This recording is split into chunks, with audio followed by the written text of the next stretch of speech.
ગામમાં બે ભાઈઓ રહેતા હોય છે. બંનેને એકાબીજા પ્રત્યે ખૂબ જ પ્રેમ ને લગાવ હોય છે. બંનેને એકાબીજા વગર ચાલે પણ નહીં.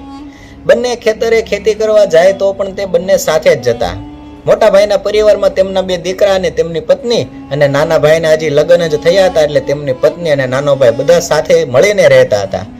જીવન બહુ જ સારી રીતે પસાર થતું હતું. પરંતુ એક દિવસ મોટા ભાઈની પત્ની અને નાના ભાઈની પત્ની વચ્ચે કોઈ વાતને લઈને ઝઘડો થઈ જાય છે. એટલે મોટા ભાઈની પત્ની હઠ લઈને બેસી જાય છે કે હવે આપણે નોખું થઈ જ જવું છે. હવે આપણે નાના ભાઈને તેની પત્નીને નોખા કરી દઈએ. આ વાતથી મોટો ભાઈ બિલકુલ પણ ખુશ નહોતો. તેને નોખું નહોતું થવું. પોતાના ભાઈને નોખો થવા માટે તે સહેજે પણ રાજી નહોતો. તેને મનમાં એવો વિચાર હતો કે મારો ભાઈ હજી તો તેણે સંસાર શરૂ કર્યો છે, તે કેવી રીતે નોખો રહેશે ને કેવી રીતે પોતાનું ઘર ચલાવશે. પરંતુ તેમ છતાં પણ તેણે પોતાના નાના ભાઈને નોખો કરવો જ પડ્યો. બંને ભાઈ અલગ અલગ ઘરમાં રહેવા માંડ્યા. બધો ભાગ સરખો પડી ગયો. મોટો ભાઈ જે ખેતી કરે તેની સલાહ તે નાના ભાઈને આપતો ને નાનો ભાઈ પણ તે જ ખેતી કરતો. એટલે આ વર્ષે મોટા ભાઈએ ઘઉં કર્યા હતા એટલે નાના ભાઈને પણ તેણે ઘઉં કરવાનું જ કહ્યું હતું. ઘઉં પાકી ગયા, ઘઉંનું ખડું લેવાઈ ગયું અને ઘઉંના ઢગલા થઈ ગયા. તે દિવસે સાંજે મોટો ભાઈ ઘરે વહી આવ્યો એટલે નાનો ભાઈ એકલો વાડીએ હતો. તેમણે ઘઉંના ઢગલા સામું જોયું તો તેને થયું કે મારા ભાઈનો પરિવાર તો બહુ મોટો છે. બે બાળકો છે, તેમના પત્ની છે અને મારે તો એટલા બધા ઘઉંને શું કરવા છે? અમે તો બંને પતિ પત્ની બે જ છીએ, તો એટલા બધા ઘઉંને અમારે શું કરવા છે?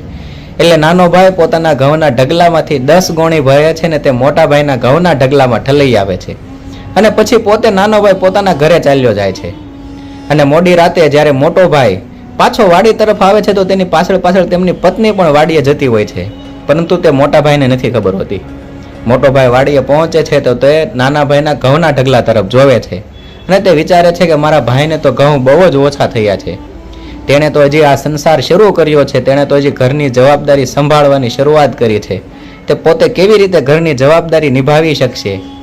આટલા ઘઉંથી તો તેનું કાંઈ નહીં થાય. એટલે તેમણે પોતાના ઘઉંના ઢગલામાંથી 20 ગોણી ઘઉં ભર્યા અને તે નાના ભાઈના ઘઉંના ઢગલામાં તેમણે ભેળવી દીધા. અને આ દ્રશ્ય તેમની પત્ની જોઈ રહી હતી. આ દ્રશ્ય જોતા જ તેમની પત્નીના આંખમાં આંસુ આવી ગયા અને તેના મનમાં વિચાર થયો કે કેવા બંને ભાઈઓને અમે જુદા કરી દીધા.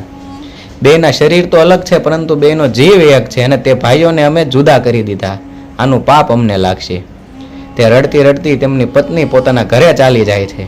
અને બીજે દિવસે સવારે નાનો ભાઈ અને તેમની પત્નીને બોલાવે છે અને કહે છે કે આજથી ફરી પાછા આપણે એક સાથે જ રહેવા માંડશું અને અમારા બંને ભાઈઓ વચ્ચે ક્યારેય પણ ઝઘડો નહીં થાય તેની હું ખાતરી આપું છું.